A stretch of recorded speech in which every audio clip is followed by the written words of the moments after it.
Hi guys, this is a quick screencast to show you a problem that I'm having with the extras.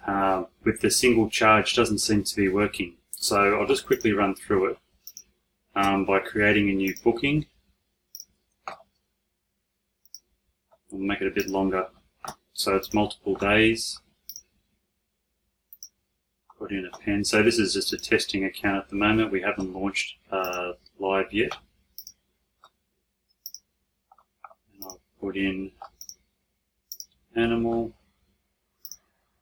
and so here, say for instance our Bravecto dog flea and tick protection. If I put that on and create the booking, you can see that the Bravecto is $375.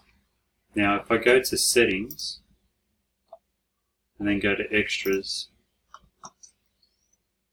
so the Bravecto is $75 and I have it at single charge. So not exactly sure why it's doing it every day. So if you could let me know, that'd be great. Thank you. Cheers.